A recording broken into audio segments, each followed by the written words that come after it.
siang. Ya, selamat siang. Terima kasih untuk Mama Kepala Sekolah TK Negeri Bina Kecamatan Loli beserta guru-guru TKB Bina Kecamatan Loli. Perkenalkan, nama saya Johar Maligan, calon guru penggerak Angkatan 11 Kabupaten Sumba Barat. Saya di sini ingin menyampaikan tentang diseminasi budaya positif.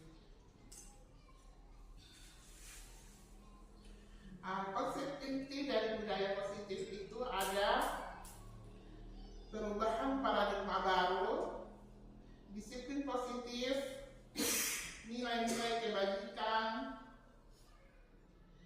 kebutuhan dasar manusia, motivasi perilaku manusia, posisi kontrol guru, keyakinan kelas, dan segitiga restitusi.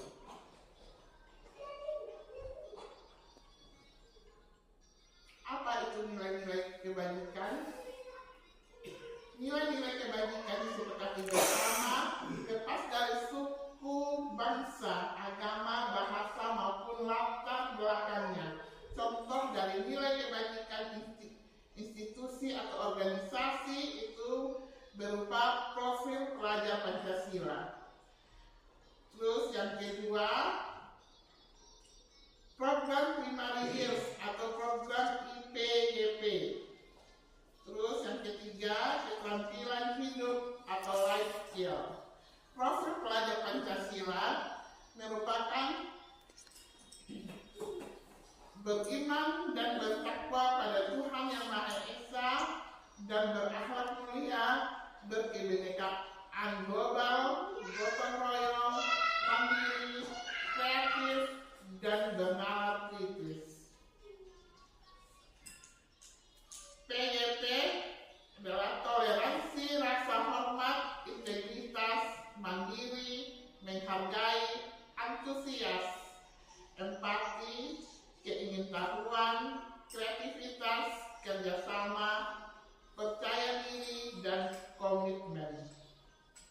Life skill dapat dipercaya, lurus hati, pendengar yang aktif, tidak merendahkan orang lain, dan memberikan yang terbaik pada diri sendiri.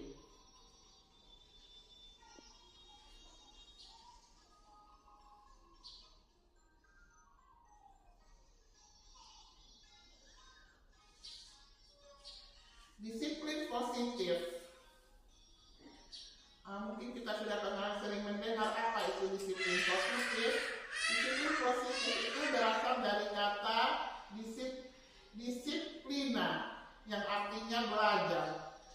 Disiplin mengacu pada disiplin diri yang memiliki tanggung jawab terhadap apa yang dilakukannya berdasarkan nilai-nilai yang diyakini. Disiplin positif juga bisa merupakan salah satu cara penyerapan disiplin yang bertujuan untuk menumbuhkan kesadaran serta memberdayakan peserta didik untuk imbalan penghargaan atau lewat ancaman atau hukuman. Jadi sebagai pendidik, tujuan kita adalah untuk menciptakan peserta didik yang memiliki disiplin diri sehingga mereka berperilaku mengacu kepada nilai-nilai kebajikan dan memiliki motivasi berinstik dalam perubahan perilaku ke arah yang lebih baik.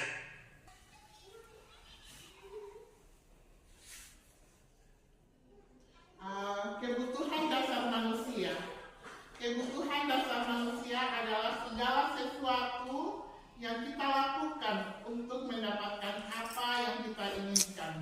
Seluruh tindakan yang kita lakukan memiliki tujuan tertentu dan semua usaha terbaik yang kita lakukan adalah dalam rangka agar kebutuhan dasar kita terpenuhi dengan baik. 5 kebutuhan dasar manusia itu terdiri dari bertahan hidup, kasih sayang dan rasa diterima, penguasaan, kebebasan, dan kesenangan. Jadi bertahan hidup itu terdiri dari makanan, pakaian, tempat tinggal, keamanan, dan kesehatan. Kalau kasih sayang dan rasa diterima itu bisa kita terima dari teman-teman, orang tua, keluarga, penguasaan. Itu terdiri dari harga diri, keinginan untuk dianggap, memimpin, berprestasi, diakui dan didengar. Kebebasan terdiri dari mandiri, memiliki pilihan, mencoba hal-hal baru, mampu mengendalikan arah dirinya. Kesenangan itu berupa bermain, humor, antusiasme, dan tertawa. Motivasi perilaku manusia ini bisa dari motivasi eksentrik dan intrinsik. Maksudnya, motivasi ekstrinsik ini itu berupa untuk menghindari ketidaknyamanan hukuman dan untuk mendapatkan imbalan atau penghargaan dari orang lain. Jadi motivasi perilaku manusia itu berupa dari luar itu. Seandainya kalau kita berbuat sesuatu ingin mendapatkan penghargaan atau pengakuan. Dan kalau motivasi yang berasal dari dalam kita ini itu untuk menjadi orang yang mereka inginkan dan menghargai diri sendiri dengan nilai-nilai yang mereka percaya.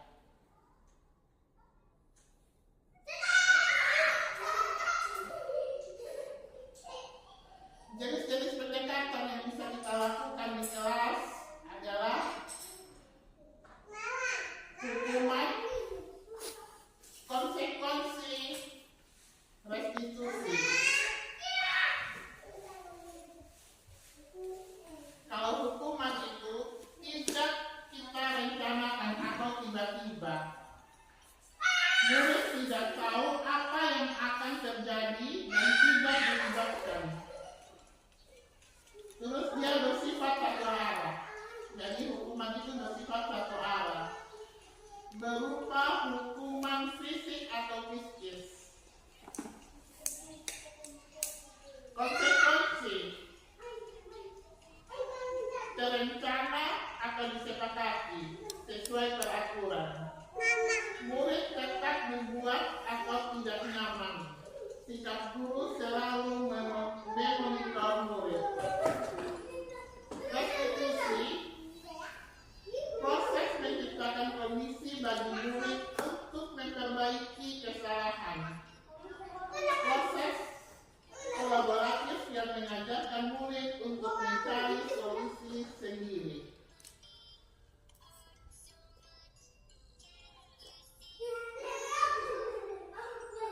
Lima posisi kontrol guru. Itu 1. Penghukum. 2. Membuat merasa bersalah. Yang ketiga itu teman. Yang keempat memantau. Dan kelima manajer. Jadi 5 posisi kontrol guru kita tidak bisa menggunakannya di taman kanak-kanak itu berupa penghukum dan pembuat merasa bersalah. Kita tidak bisa menggunakannya pada pendidikan anak usia dini. Kita hanya bisa menggunakan itu teman, pemantau dan sebagai manajer.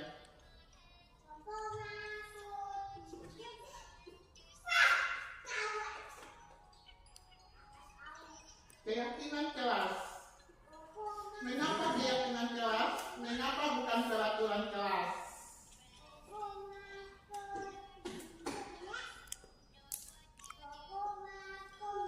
Pembentukan keyakinan kelas bersifat abstrak, berupa pernyataan universal dibuat dalam pernyataan positif sedikit saja agar mudah diingat, sesuai dengan kondisi kelas dan sekolah sehingga mudah diterapkan. Semua warga sekolah atau warga kelas dilibatkan saat membuat keyakinan kelas. Segitiga restitusi. Segitiga restitusi ini merupakan proses dialog yang dijalankan oleh guru agar dapat menghasilkan murid yang mandiri dan bertanggung jawab. garis inklusi ini terdiri dari menstabilkan identitas, validasi tindakan yang salah, menyatakan keyakinan. Menstabilkan identitas berdasarkan prinsip membuat kesalahan adalah bagian dari proses pembelajaran.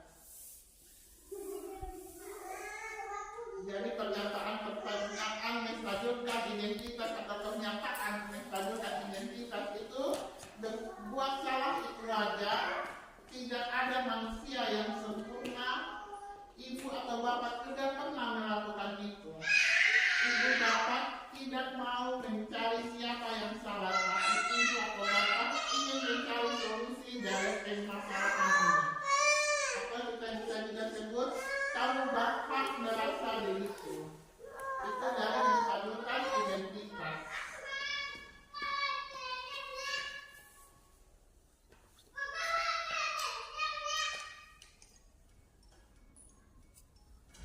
Validasi tindakan yang salah. Berdasarkan prinsip setiap perilaku berupaya memenuhi suatu kebutuhan tertentu. Pernyataan atau pengucapan kita terhadap murid itu bisa berupa, kamu pasti punya alasan mengapa melakukan hal itu. Padahal kamu bisa melakukan yang lebih buruk dari ini ya. Kamu patut bangga karena telah melindungi sesuatu yang penting buatmu.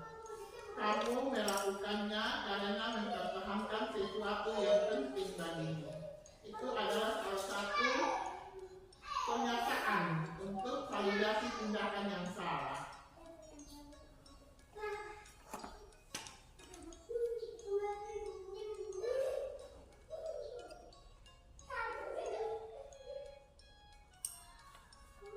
Untuk penutup, dalam penerapan program disiplin positif ini, hendaknya kita sebagai guru memiliki standar kepribadian, posisional dan sosial yang baik, di mana guru mampu merefleksikan dirinya dalam posisi kontrol saat ini.